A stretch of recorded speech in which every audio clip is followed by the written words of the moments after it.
Penyakit tipes adalah suatu penyakit yang disebabkan oleh bakteri. Jadi kita bilang itu infeksi ya. Jadi yang kena utamanya adalah infeksi usus halus yang disebabkan oleh kuman Salmonella typhosa.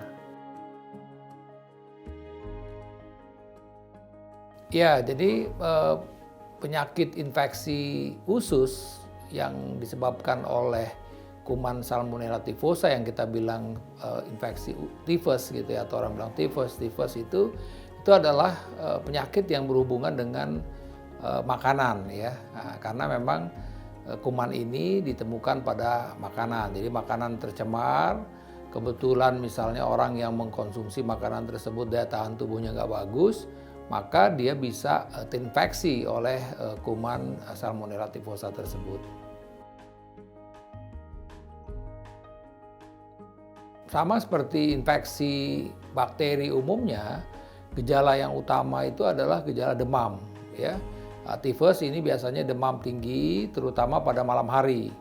Jadi biasanya pasien itu kalau pagi, siang mungkin dia tidak demam ya, tapi kalau udah mulai sore, mulai malam dia mulai panasnya naik ya, suhu tubuhnya naik ya, bisa sampai di atas 38,5.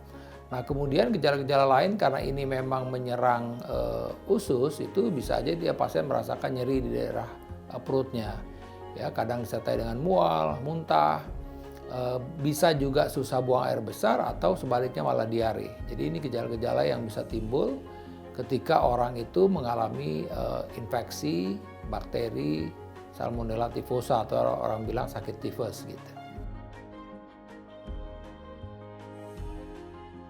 Ya, jadi biasanya kalau pasien-pasien itu datang dengan demam tinggi, kemudian muntah-muntah ya, maka kita takuti kalau dia terjadi dehidrasi.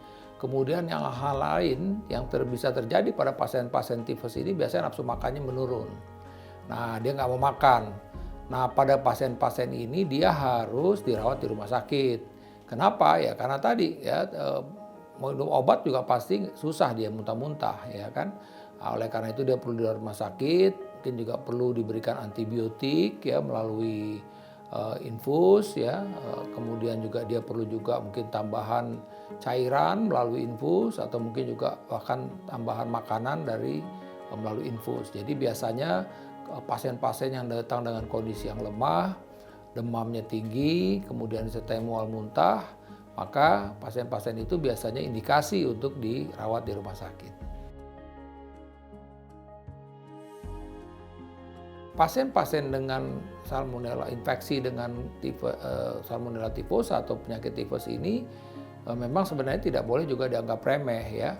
Kalau kebetulan dia daya tahan tubuhnya ngedrop ya kan, kemudian dia mengalami infeksi ini bisa fatal ya. Sama juga seperti infeksi lain. Jadi bisa aja di infeksi ini masuk ke dalam darah kita yang kita bilang bisa terjadi sepsis, bahkan toksin atau racun dari tifus ini juga bisa mengganggu ke otak kita, bahkan bisa sampai fatal, bisa menyebabkan kematian. Ya, tapi umumnya kalau di kota-kota besar kan pasien kalau udah merasa meriang, demam, dia akan berobat ke dokter dan biasanya dokter akan berikan antibiotik. Biasanya mereka lebih cepat tertolong karena cepat segera mendapat antibiotik.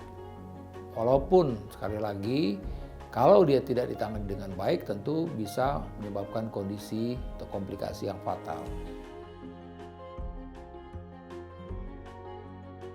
Ya, kalau pasien itu dirawat di rumah sakit, biasanya dokter akan memberikan infus, kemudian bisa memberikan antibiotik drip ya melalui antibiotiknya melalui infusan. Ya, kemudian tentu obat-obat lain sesuai dengan keluhan atau gejala. Dan biasanya pasien akan diberikan makanan-makanan yang lembut ya bubur. Nah, bagaimana kalau pasien ini dirawat di rumah? Sama, prinsipnya ketika dia dirawat di rumah, maka pasien ini pun juga harus mengkonsumsi ya makanan-makanan yang lembut ya, dietnya kembali lagi dengan bubur ya, atau mungkin dengan makanan-makanan yang berkuah seperti sop misalnya. Nah, kemudian akan mendapatkan antibiotik dan obat-obat tambahan lain. Kalau misalnya dia demam ya obat untuk demamnya. Kalau dia mual mungkin ditambah obat untuk mualnya. Kalau kebetulan lambungnya juga terganggu, dia akan diberikan obat untuk mengatasi asam lambungnya. Jadi pada prinsipnya pasien itu memang bisa saja dirawat di rumah, tapi kalau memang kondisinya berat tentu harus dirawat di rumah sakit.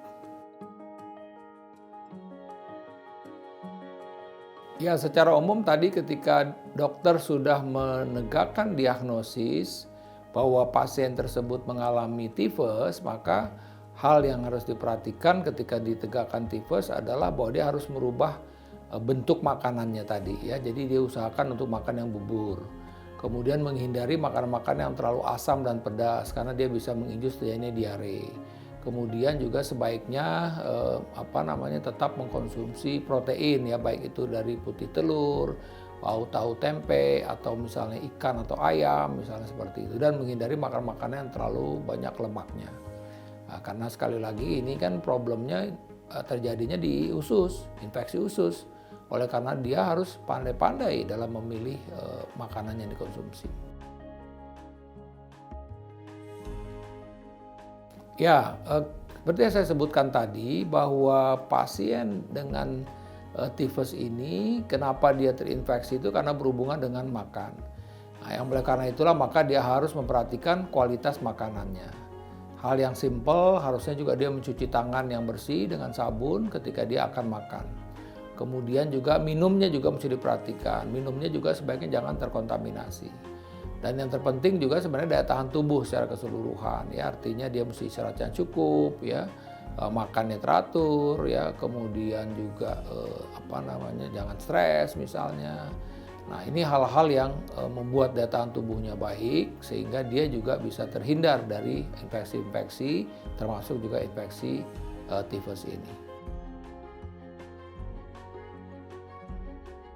Ya, saat ini sebenarnya sudah ada vaksin untuk orang agar terhindar dari tifus, tapi memang mesti disuntik setiap 2 tahun sekali.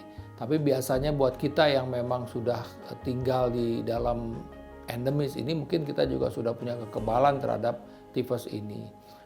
Tapi untuk orang-orang yang memang misalnya dari luar negeri yang selama ini mungkin belum pernah terpapar dengan infeksi ini, nah, ketika ingin datang ke Indonesia, itu sebaiknya memang dilakukan vaksinasi untuk tifus. Atau juga orang-orang yang selama ini mungkin makannya dijaga benar begitu, tapi mungkin karena suatu keadaan dia harus bekerja di mana mungkin tidak, dalam tanda petik, sulit untuk mendapatkan makanan yang berkualitas misalnya, ya tentu dia juga harus mendapatkan vaksin. Atau pada orang-orang yang bolak-balik kambuh tifusnya, jadi mungkin perlu juga dia mendapatkan vaksinasi tifus ini. Demikian penjelasan saya mengenai infeksi oleh kuman Salmonella typhosa yang dikenal dengan penyakit tifus. Saya Profesor Arif Faryalsam, sampai jumpa pada episode berikutnya.